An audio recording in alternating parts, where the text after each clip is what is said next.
In this problem we have nothing but coordinate geometry that we have to work with. We need to find an equation of the tangent to the circle, and we're given the equation of the circle, and we're given the point that we are tangent to. Now, to do this, in my opinion, I think the only way to do it is to draw a picture and kind of explain things as we go. The basic idea here would be if we had a circle center here and we had our point of tangency on the edge here, what we would need to do is figure out the equation of the line that goes through that. Now, the only way that we're going to be able to find the equation of that line is if we figure out the slope of the line going from the center of the circle to that point. So if we find the slope of the line from the center to that point on the edge, we know that it's going to be perpendicular to it because they form a right angle. So we're going to start out with the slope of center to the point 5, 1. Once we have that slope, we're going to find the opposite reciprocal of it. So we have a slope of the tangent line. Then we're going to plug in the point 5, 1 again into a y equals mx plus b form to solve for the y-intercept. So a few steps that we're going to go through. We'll see if we can walk through it as we go. So clean that up. First thing we want to do is take this problem here and get it into a standard form so that we can find the center of the circle. We know the first step to doing that is to complete the square. So we're going to have x squared plus 2x together, and we're going to leave a little gap, plus, and then we're going to get our y squareds and y's together. So y squared plus 4y, leave a little gap, and that minus 40, we're going to have to add that to both sides so that it goes away from this side. So instead of equaling 0, it's going to equal a positive 40 when we added that negative 40 to both sides. Next step, we take the number in the middle here, divide it by 2, so 2 over 2 is equal to 1. We square that 1, and that's going to equal plus 1, add that to both sides. Same idea with the y's, we take that 4, and we take 4 divided by 2 is 2. 2 squared is equal to 4, so we're going to add 4 to both sides.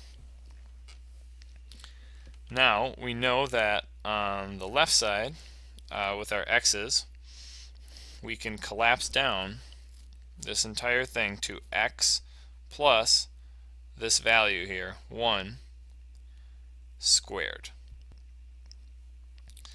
Plus, then we take our y's, and we have y plus this value here, the cut in half value, 2 squared.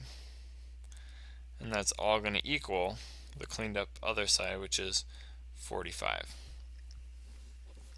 We're not worried about our radius here, so we don't need to find what r is, but what we do want to know is the center of the circle, the center point.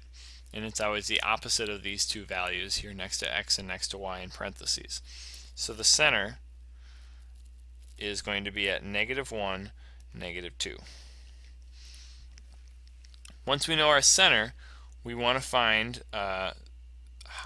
what kind of slope we have towards this point on the outside of the circle, the point 5, 1. I'm going to sketch a quick little graph here.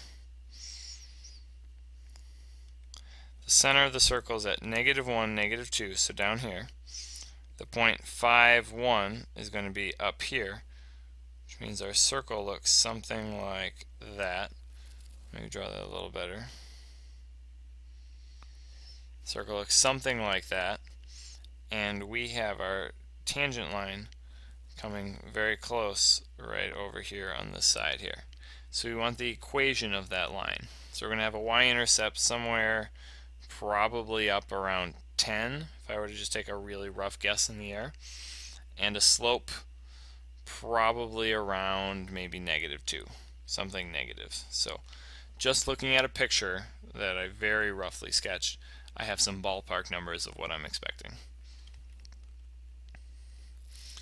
So moving on, if we're going to calculate that equation, let's go ahead and find out the slope of the line connecting the center of the circle and the 0.51. So slope is rise over run. So the difference in our y's, we have 1 minus -2 over 5 minus -1. So difference in y's over difference in x. And on top we really have 1 plus 2, which is 3. On the bottom we have 5 plus 1, which is 6. So we have a slope of 1/2. That means that our tangent line slope is going to be the opposite reciprocal, which is going to be -2 over 1. I'm not going to lie, I made that up as a complete guess just looking at a rough picture. That's pretty lucky. That doesn't happen very often, but clearly a pretty good estimate, I guess, because the slope is exactly -2. Now we need a y-intercept. So for our y-intercept, we're going to do y equals mx plus b. And we know that the slope, m, is -2. And we can put in the value 5, 1 right up here. We can plug that in for x and y, since that is our test point. So 5 and 1 plus b. I know 1 equals -10 plus b. Add 10 to both sides, and b equals 11. So our final equation then is going to be y equals -2x plus 11. That is the equation of the tangent line. And as we can see here, my guess of about 10 as the y-intercept was also incredibly close when we have an actual y-intercept of about 11. So by drawing yourself just a quick sketch, you can give yourself a pretty good idea of what it is that you're trying to find and know when your values are reasonably close or pretty far off.